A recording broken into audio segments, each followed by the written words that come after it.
Thank you everyone for coming tonight. We are convening as a board as a work session tonight. It is Monday, March 4th, 2024, 5:30 p.m. And this is a public meeting, the School Board of West Bend Joint School District Number 1, more than 24 hours prior to the meeting. Notice of the time, place, date, and subject matter of this meeting was posted at the entrance doors of the Education Service Center and at the West Bend Community Memorial Library. A copy was also sent to the Daily News, WIBD, Milwaukee Journal Sentinel, and other media sources that have requested notice of our meetings. Superintendent Wimmer, can you confirm this meeting was properly posted? Yes, it was. Great. Right, so as this is a work session, it is, like I said, just after 5:30, so we're going to target to be done in about 45 minutes, and then we will adjourn this meeting, and then we'll begin our regular board meeting. But before we get started, why don't we start with just introductions around the table for the record. So I'll start. Chris Weigert, school board member. Jen Wimmer, superintendent. Andy Sarno, business and operations. Bob Morris, FSIU and architect. Kyle Laced with Fendor. Ryan Treichel, Fendor. Rob Hulse, school board member. June Kruger, school board member. Quinn Trueblood, curriculum and instruction. Chad Temez, school board member. Kelly Lane, school board member. Emily Melstrain, director of student services. John Donaldson, school board member. Tim Hart, facilities and technology. Melanie Ergot, school board member. Great, thanks everyone. So I'm going to turn this over to Superintendent Wimmer to guide us through the next part. Great. I've got a few slides to start us off that just gives a high-level summary of the community conversations that we held, and then we'll kick it off to our friends at EUA to dig into some of the big ideas and next steps and how to go about getting those. So we had 3 sessions, 2 public sessions, 1 for our staff. We had 159 attendees that participated in our prioritization exercise, and I'll dig into that a little bit more. And you can see the breakdown. Many of our staff wear dual hats as community members, that kind of piece, but we asked them kind of what was their affinity group, parents, community members, or staff members, so that they could identify. We also, in addition to the robust discussion at tables and capturing those notes throughout, we had an online prioritization tool. And then we also asked our participants to take an exit survey just around the format and the process. And pleased that 100% of our participants said it was a valuable use of their time and how that session was constructed. So it was great feedback as we kind of think ahead towards April and those next community conversations. And then we also tracked in that exit survey, how did they know, so that again we can target participation for our upcoming April meetings. So you can see there how that they were notified of the opportunity. So just a big overview. That online prioritization tool that I foreshadowed was developed by EUA, and it kind of aligned to the vision pieces around facilities for you, safe and secure, meeting the needs of learners, those kinds of pieces. You'll see that snapshot. They simply drag and drop. Many of you participated in that yourselves. What they felt was the priority. So you'll see those here, but you'll also see what those takeaways were. That snapshot actually showed you how they selected them as well, but then you can see their majority of respondents, what they were ranking first and how it was followed, and again, that lesser one, that efficient use. But you can see top of mind were safety and security, as well as the accessibility, followed by kind of aging structures. We were struck, I think, over and over in the table conversations, those who facilitated and us as takeaways.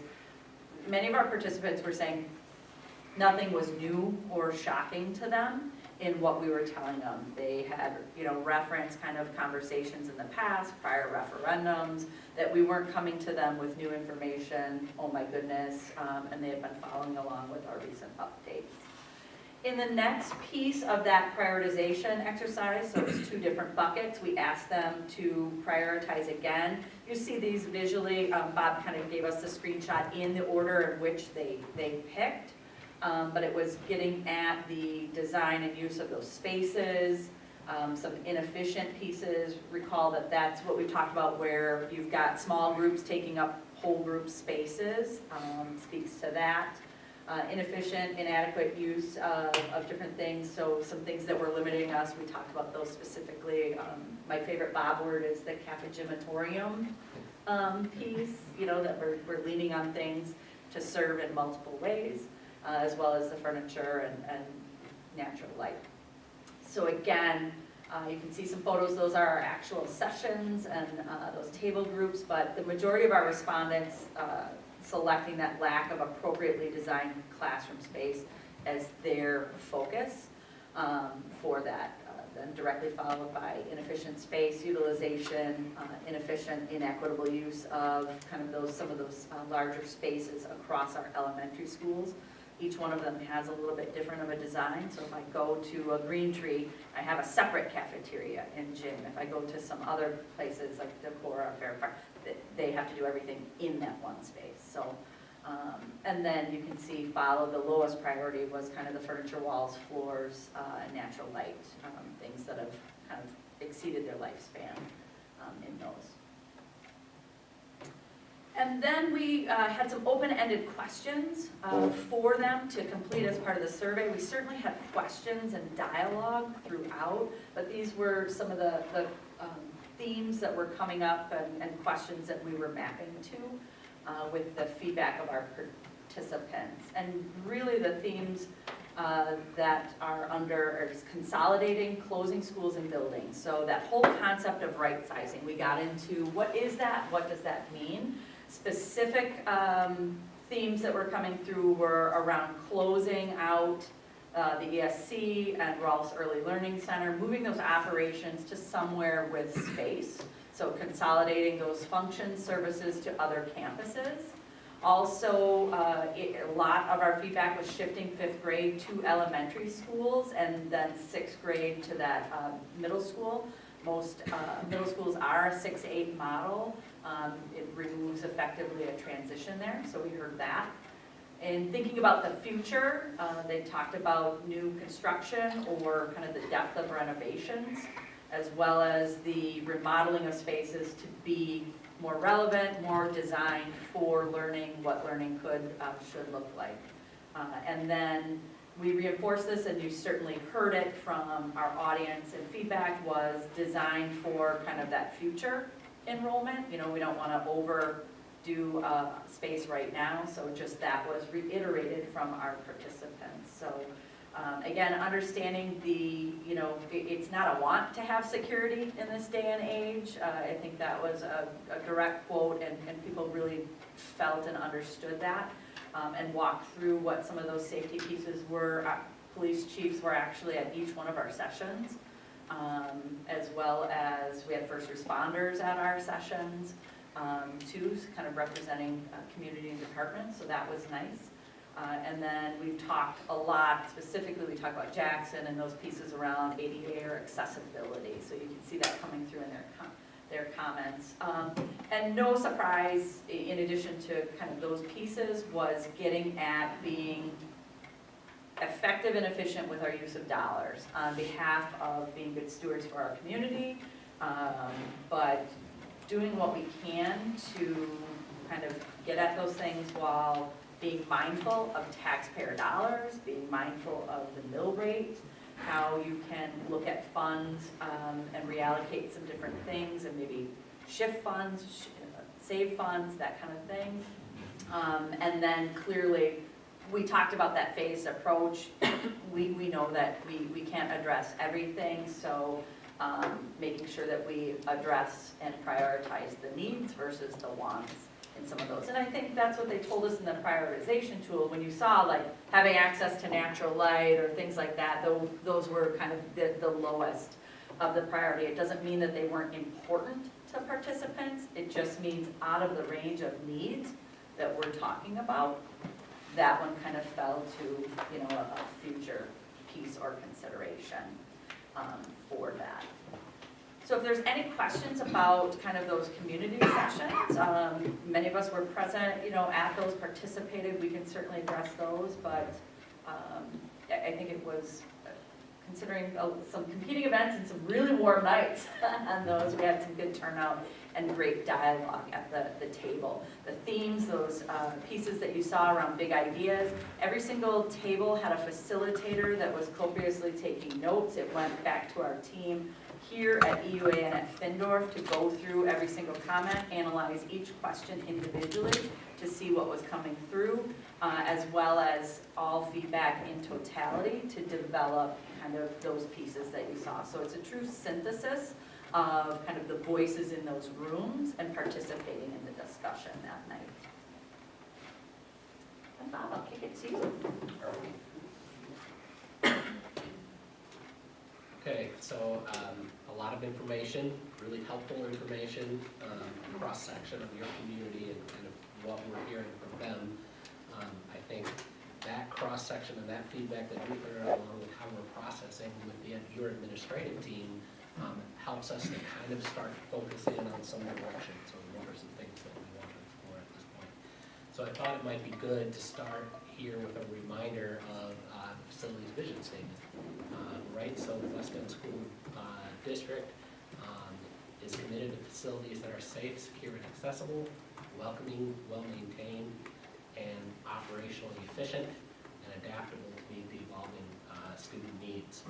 If we kind of take what we heard, what we just heard, and start to translate that in our sort of design minds into how does that mean we might move forward, those categories from your vision statement actually work pretty directly into the feedback that we just saw. So if we're safe, secure, and accessible, we know we need to look at improving safety and security and addressing ADA accessibility needs across the district. We also know, and we heard a lot during those groups, that those issues are most severe at Jackson, and we heard the importance of honoring commitments that have been made to that Jackson community, and especially addressing Jackson specifically in those categories. Not that the other schools don't need to be addressed as well, but that particular Jackson emphasis there I thought was interesting. Then maintaining facilities that are welcoming, well-maintained, and operationally efficient. So the capital maintenance needs, everybody understood that really well, and we understand that we need to address the things that are broken and that are needed to maintain the buildings moving forward. But I think the piece that was maybe the most interesting for me as we were listening to those discussions was the discussion around right sizing. So operational efficiency for your district means right sizing has to be addressed. And so talking through that and developing solutions around that is where we are kind of headed next. And then facilities that are adaptable to meet evolving student needs.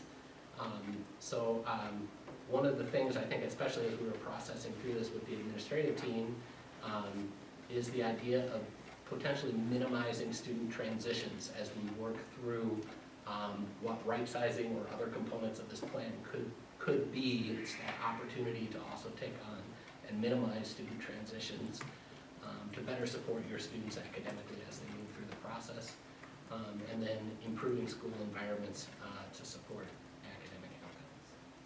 Okay, any questions there before I jump on? So this is an attempt to sort of summarize what do we do with this information.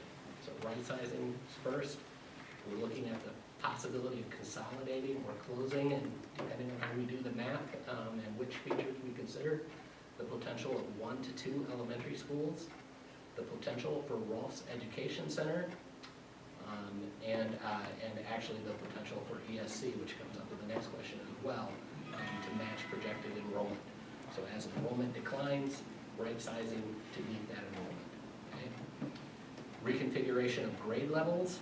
So what came out in a lot of the comments and in our discussion subsequent to that is the possibility of shifting 5th grade to the elementary school level, and then 6th grade up to the middle school level, which would effectively mean creating one middle school level instead of your current intermediate and then middle school level to minimize transitions.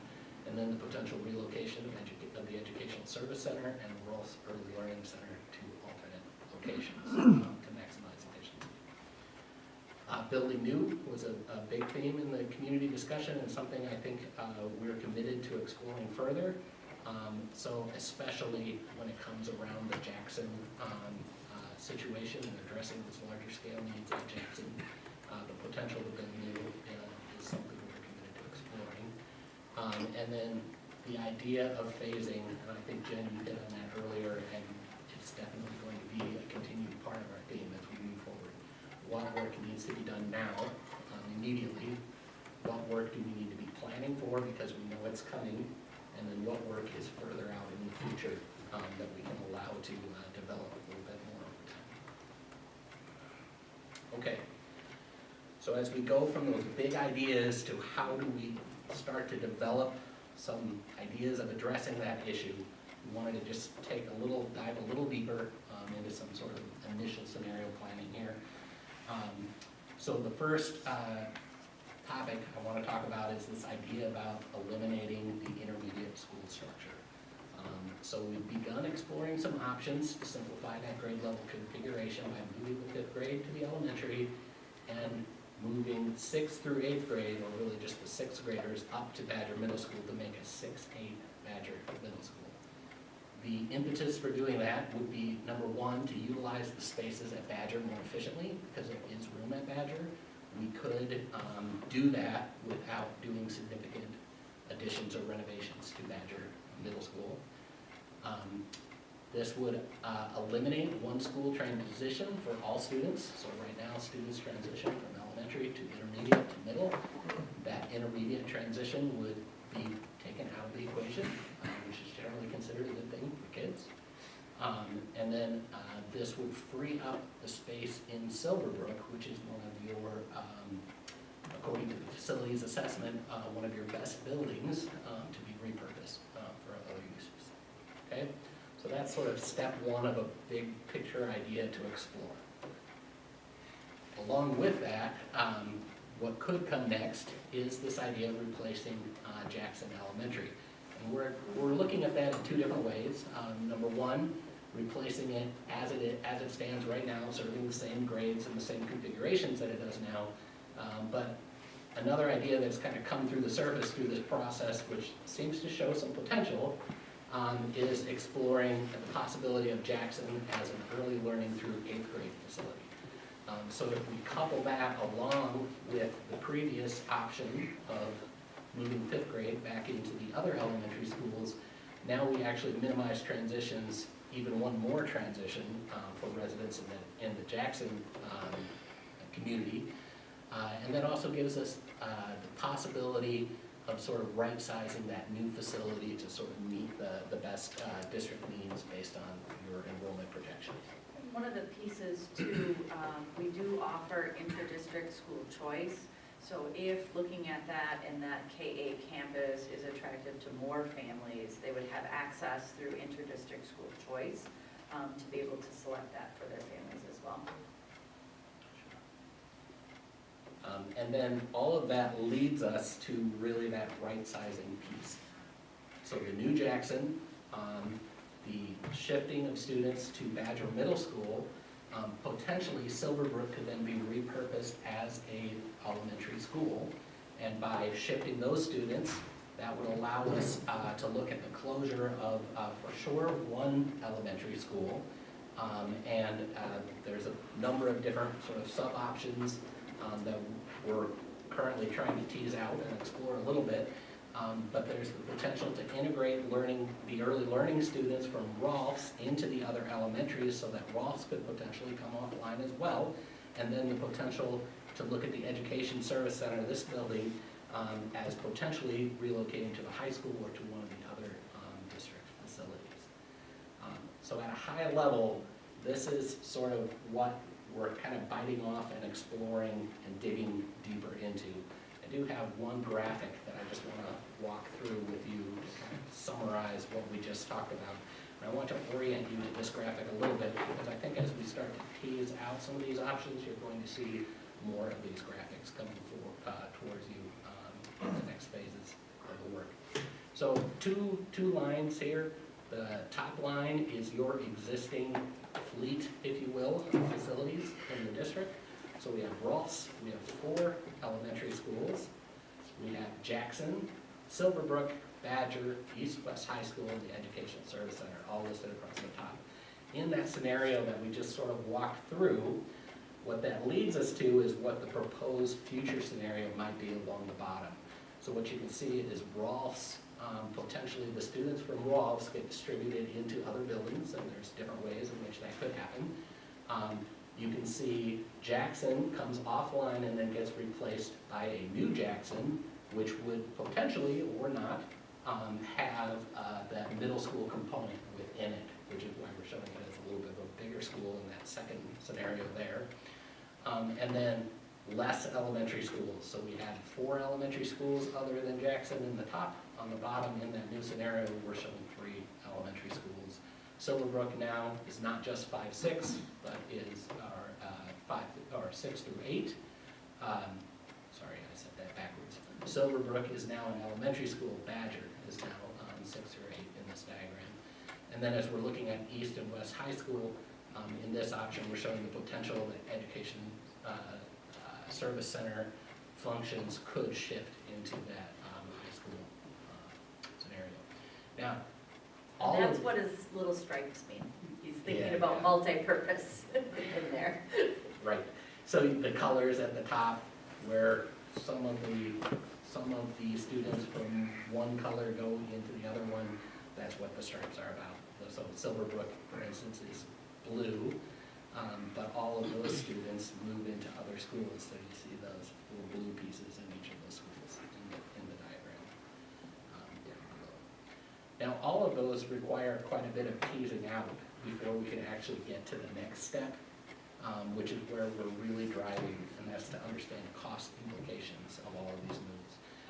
So what we're doing now in the background is exploring the sort of iterations of those big picture moves and attempting to develop relative square foot costs that associate with those. And then we pass those on to our partners to the right of me, and the Findorf crew starts to use those high-level assumptions to help us understand what the relative costs of different decisions that we can make as to how to accomplish those are. And I'll give you one just brief example. If we're talking about, for instance, students from Rolfs or the Early Learning Center going into other buildings, then we have decisions to make about what is the right environment for those students to move into and how much potential renovation or not renovation is required to address the needs of those students in the best possible way. So are we putting them in an existing classroom, or are we remodeling that classroom specifically for those purposes? And that's the sort of scope variations that we have to kind of tease out. You know, you have the sort of low-cost version and the high-cost version of sort of every iteration of every one of these plans. And those kids are in basement right now, so I think any class is gonna be better than where they're at. Right. Just to be clear in your drawing there, obviously the shaded buildings are the ones that are going away on the top line there. But Got it, yeah. well, but so you're showing 2 elementary schools plus Jackson being transitioned out, and then in the bottom you have 3 Yeah. plus Jackson. Right. The difference is, or So are I you, see your you see what I'm saying? Yep. So in the So are we- beginning, So you're not talking about Yep. building another elementary plus Jackson in this No. scenario? You're absolutely right. So 2 of those, you were talking about potentially combining or something like, is that what you're saying, we would still use? Yeah, and actually, we've explored a few different iterations of this. There are some iterations of this plan that we're already beginning to explore where we could look at potentially taking 1 additional building off so that we would only have 2 elementary schools plus Jackson at the bottom. However, in order to do that, we have to limit the amount of collaborative space and student amenities that would be available to support those classrooms in the building. And so I think at least initially, we want to reserve the possibility of redesigning those spaces to accommodate those in the future. So in this option, we're only showing 1 elementary school coming off. There is the possibility of exploring it in different ways. You are very sharp to pick up on the 3 at the top and then the 3 at the bottom. But in this scenario, really ES3 should not have the dash. Okay. so and to that point, in those opening, it said you have the opportunity to take 1 or 2 elementaries offline. And then every single scenario would have this visual built for it, would have the different grade levels, would have the detail. So this is just kind of an orientation to kind of the big picture potential and what those iterations will look like. So there'll be multiples to go through. So really, time for the board to discuss and for our teams to hear any initial thoughts on what we should prioritize as exploration based on feedback conversation, because that really determines our three teams' kind of imminent work that we produce for the board. So eager to hear the One of team. the questions I have, thinking about our elementary schools that we currently have, in the scenario where, in the top scenario where Jackson becomes New Jackson, and then potentially to shut down, depending on, I mean, all of the buildings, most of the buildings need a decent amount of work. Correct. So in the scenario where we kept 3 of the 4 existing schools, not counting Jackson, one of them by default would have to have a significant amount of rework, I would assume, because 2 or 3 of the elementaries scored pretty poorly on the, I mean, it's just based on the, on your report that I saw with the different color codings and stuff. I mean, there's a significant amount of work. Is that more cost effective than So, building, Yeah. I'm not trying to say just build schools all over. I'm saying, is it more cost effective if we still need 3 schools to repair some of the schools with incredibly low scores versus taking away 2 Yeah. of them and rebuilding a different one? so, Spend. I mean, I can answer from my perspective, and then Kyle or Ryan, if you want to jump in from your perspective as construction managers as well. What I'll say is, even in deep renovation projects where we are generally almost gutting a building and kind of starting over from really just the structure or structure on the envelope, we usually see it's still cheaper to renovate than to just start over and build it. Now, there is a returning, a rate of return question. At what point does the percentage of renovation costs versus new start to affect how you might think about that decision? So I would say, I would answer it in a couple ways. Number one, yes, it will be cheaper to renovate as opposed to build new. The other thing I think that makes renovation appealing in your circumstance is the understanding that we know we're going to have to work in phases. And so if we were to explore only that new option completely, what that would do, I think, is make your phase 1 cost so much higher, because you can't do that in steps, that it would be very difficult to move forward in that direction. Not saying that it can't be explored, because we certainly can see what the comparative cost would be to, let's say, combine 2 of those elementary schools and create 1 bigger school, or replace 1 with 1. We can explore that, and because we're already beginning to do that work with the Jackson School, it actually isn't terribly difficult for us to sort of understand those comparative costs. But I don't know if that's answering your question. Yeah, I mean, I assume you would look at, so if I look at if I'm remembering the gradings of the schools correctly, McLean and Green Tree had higher scores than Fair Park and Decorah had. They did, As which far was as- slightly higher than Jackson's, right? Right, and Jackson obviously in this scenario is already addressed. But my question is then, would you look at scenarios, I mean, are you going, it seems like it would make sense to look at scenarios where either Fair Park and or Decorah would be the 2 target schools for you'd have to either renovate one of those or stop both of those and put a new one out that replaced both of those. It doesn't seem like it would make sense to explore, based on scoring, McLean and Green Tree as, I mean, you could renovate those ones and make them, expand them. I'm just saying, you wouldn't probably take a building that has less maintenance requirements and then leave one that has more maintenance requirements. Yeah, at a high level, I completely agree with you. I think as we actually dive deep into the analysis of what building makes the most sense, it's more complicated than just the initial sort of maintenance scores, because I think it has to do with all of your operational concerns and the potential ramifications of boundaries and all of that. That all has to factor into Sure. that equation. But also, even as we look at capital maintenance concerns, I think we have to kind of evaluate that in the context of what's needed first and what is the most critical. So the entire maintenance number and the truly essential, most critical right-of-way needs may not always completely add up. So I'm not disagreeing with you at all. I think you're right in the right place in terms of how you're thinking about this. But give us a little time to tease that out a little bit Yeah, further. Yeah, And- again, just trying to explore the different, Yep, absolutely. most cost-effective options. Just from, did somebody else have something? Nope, you Just got from it. looking, I mean, I like the idea of, yes, pick the best one to renovate, and you're potentially talking about losing a second elementary anyways. And we can phase that one out, you know, and potentially make that one the nicer one and consolidate, you know, in kind of the plan. But I mean, you know, just off the top, it looks like, I would say we're gonna save the most money right now by consolidating the Education Service Center and east-west is gonna be probably one of the quickest things we can do. I mean, the high school needs work, but we've been limping it by. I just wanna put priority towards Jackson. I think Jackson needs you know, I like that K through 8 program, and I think that's been kind of discussed through the community, kind of talking about getting them more level or grades down that way, just because it's easier, and parents hate driving all their kids up this way when they have to. So I like the K through 8, you know, and I would say potentially Jackson is gonna continue to grow, that they need to, we need to be able to support them as they grow. And if we're not supporting them with schools where they can actually bring their kids, they're not gonna continue to grow, they're just gonna fizzle out, you know?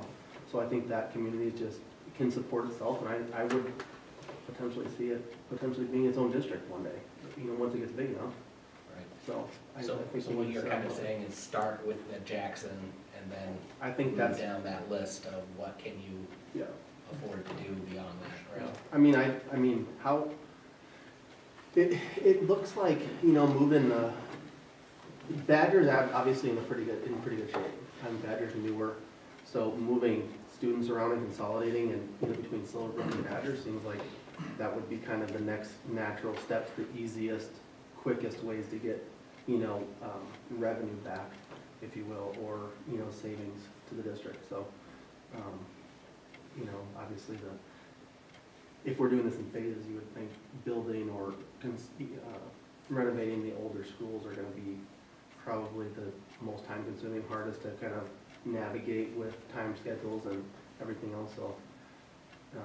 And where was the potential for Jackson? Are we talking about the new location? So, Down it's a good thing for our community and for everyone. So there was land purchased. Yeah. The old fire station is sitting on it right now. So that's the site that we would look at.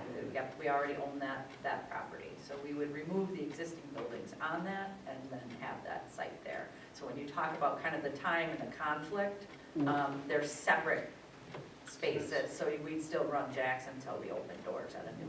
And obviously, where is that, Elmer? It's It right. is south of, so where Jackson is right now, Yeah. south, if you go just across Highway 60.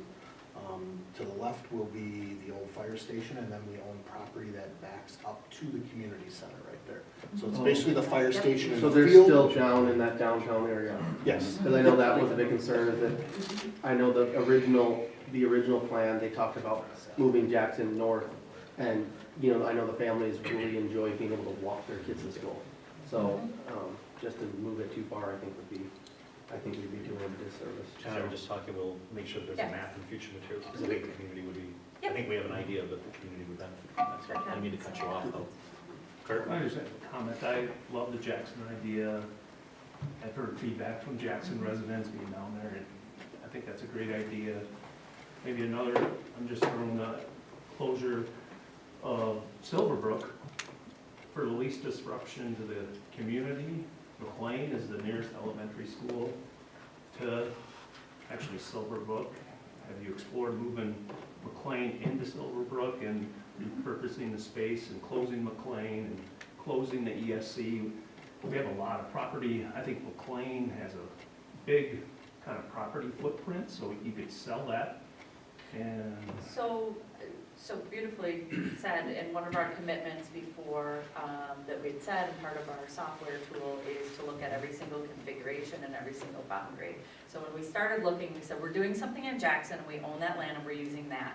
But then we'll start literally taking every school offline changing all the different boundaries associated with, working with their team on the efficient use of that space. So, as you said, I'll literally close out Decorah, I'll close McLean, I'll close all of those, I'll close every single one, I'll reconfigure them, and we'll start building those scenarios so that you can see, in addition to the idea, how many sections would be at that school, what's your projected enrollment, when you open the doors on a change, what's the enrollment 10 years down the road, what's it look like, so that we will have made a commitment to explore every single potential.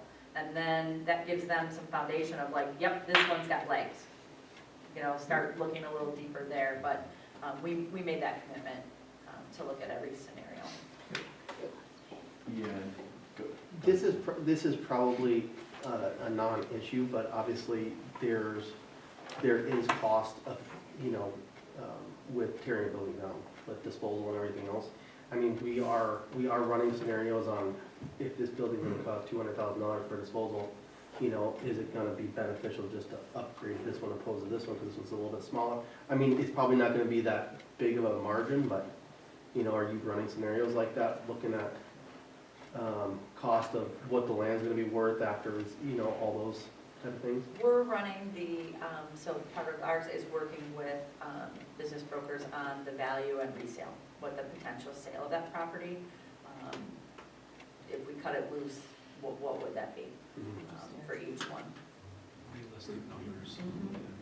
Yeah, and Bob, I just realized that I had forgot about Silverbrook, so actually, in that bottom scenario there, we really could just have ES1, ES2, get rid of ES3, have the new K-8 Jackson and Silverbrook could house two buildings worth of. And that was gonna be my question, that this configuration, or the configuration, Chad, that you talked about, remember, you've talked about what's the correct capacity. In other words, you don't want to run a building at 98% capacity, you want to run it at 80 or 70, whatever the number was.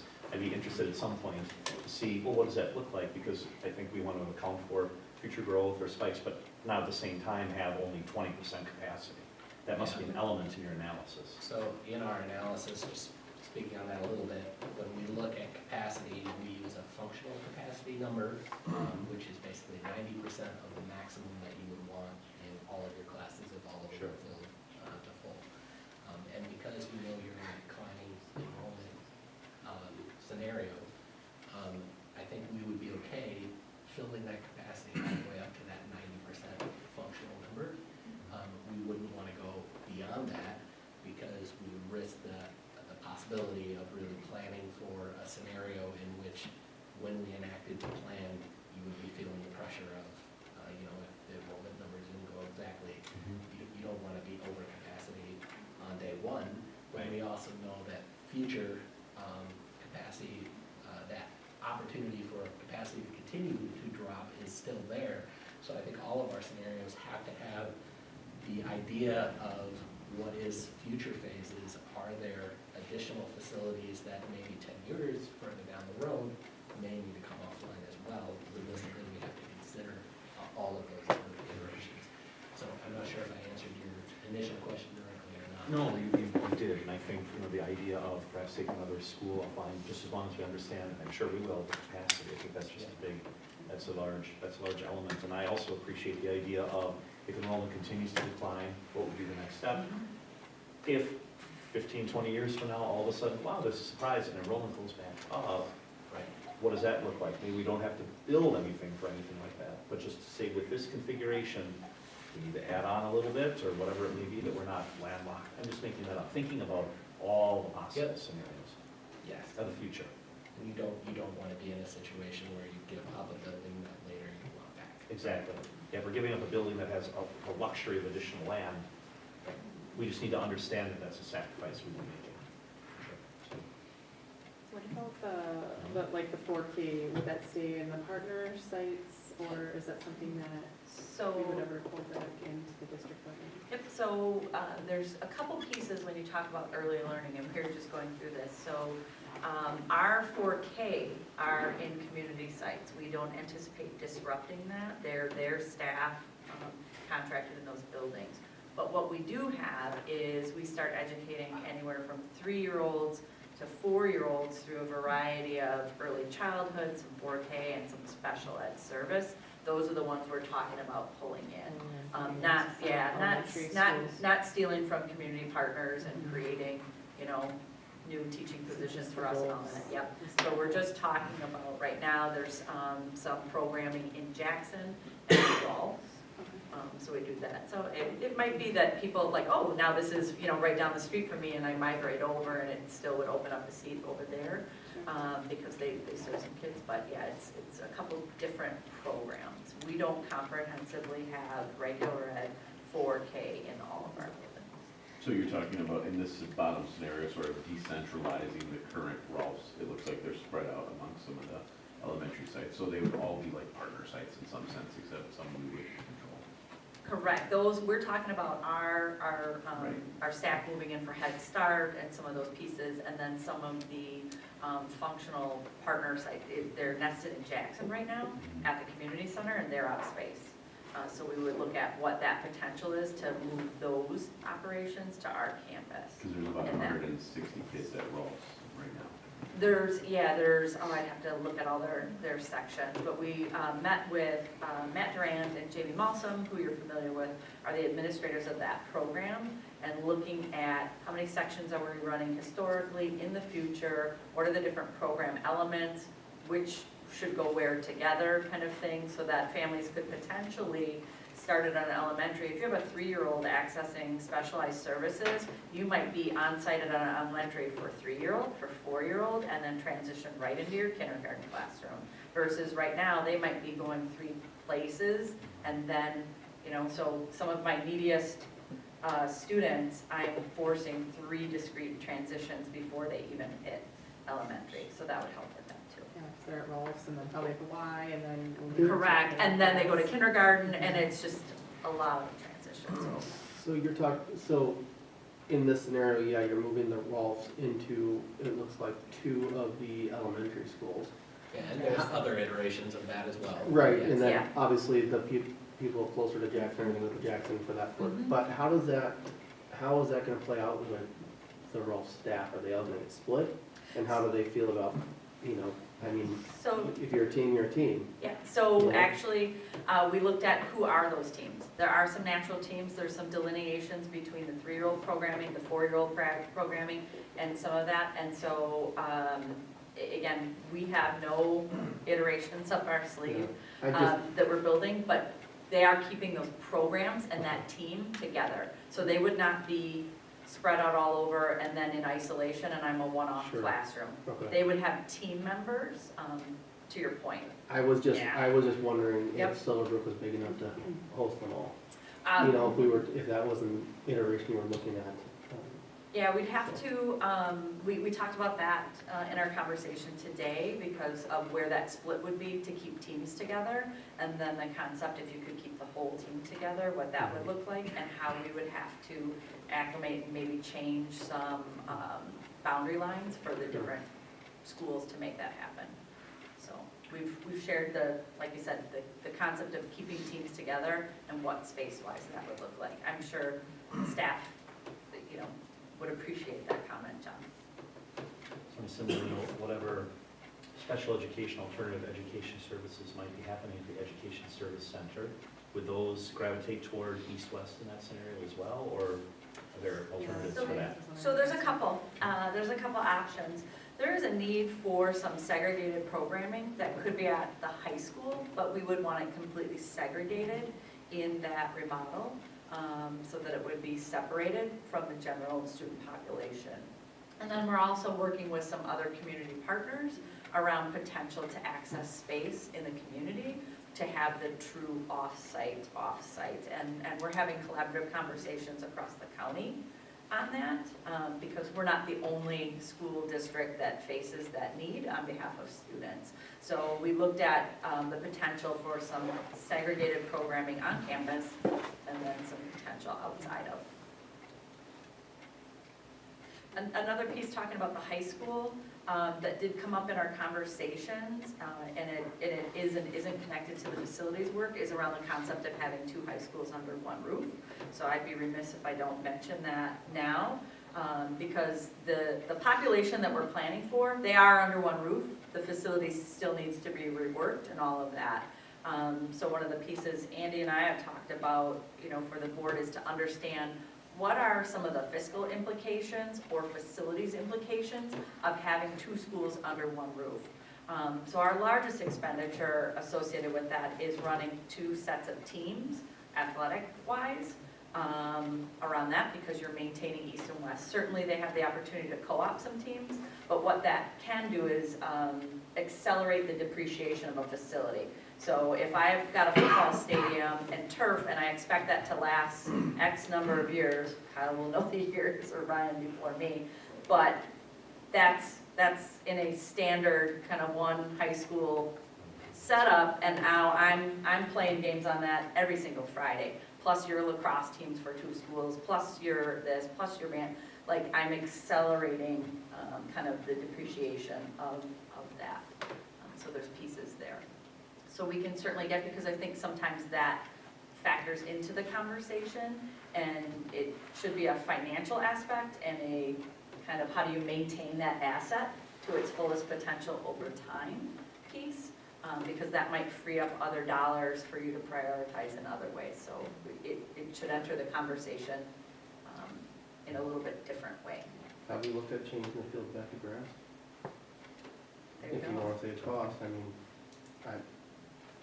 I haven't, but have you ran that scenario at all? We thought about it? I don't know. I mean, why keep up with it if this is what you're talking about? And I see what you're saying, you got two teams. yeah, working I'd have on to it maintain the quite hard. grass as well, but yeah. But that's something to consider, because more realistically, we've had those conversations around our softball and baseball. Mhm. And because we're maintaining turf right now on those pieces, and you talk about the switch to turf or mixed approach, and I think that comes a little bit later when you get in the weeds on exactly what you're designing, what phase falls into, and as you said, do we garner something in savings or maintaining an asset that helps us do something in another phase? It's something to explore. June, we had a question. I really like the lesson, the lower number of transitions, especially like Jackson High School, and only 2 of the others are the transition entry time. I also wanted to bring up, I don't know if everyone is aware, but in Jackson, we often have trouble with the busing. There seems to be so many kids on the bus, and I don't know if they just assume some kids aren't taking the bus, and maybe that's why the numbers are higher, but that it's been a concern for years. So keeping those kids in that area will, I hope, last the amount of time the kids are on the bus, and the potential, the right number of kids on a route. So that would be amazing. We've given notice to right now, because that's going to be an interesting component about what that reconfiguration looks like. So we've given notice to them, and they're ready to go. Their software allows for that, just like our software, so they can run those different scenarios and see the impact of what that looks like. So, it's pretty exciting. And then once the kids get to, currently once the kids get to 5th grade, they have some additional programming offering, so I'm sure that's a little too detailed for this conversation, but would foreign language and I'll foreshadow instruments. that. Okay. So Dr. Trueblood, who's sitting next to you, is having conversations at just the site levels right now around the opportunities. And it goes back to, I remember John talking about when we were dealing with kind of budgetary forecasts, and at what point are you at where you need to peel back some things or change how you do things to do that. So Dr. Trueblood's been engaged with both Silverbrook and Badger around all the current offerings, what they are, what they might look like in the future. To do that. That work will come through, like you said, a little bit lagging in that, but it'll come through your curriculum committee because it's associated with what are we supporting, what are we offering for kids. So.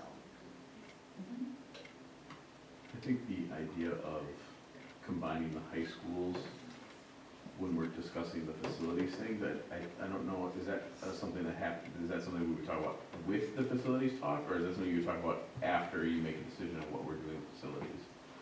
Because I feel like that might bring out 2 different opinions, if it would be part of a referendum at some point, this also includes combining the 2 high schools, you might have people who would say, oh, well, I don't want that, even though they might be a fan of the facility part of it, Right. or vice versa, you know, so I'm not sure if that's, you know, is that something that we would just, It's something that we would want to think about and strategize as, with the board.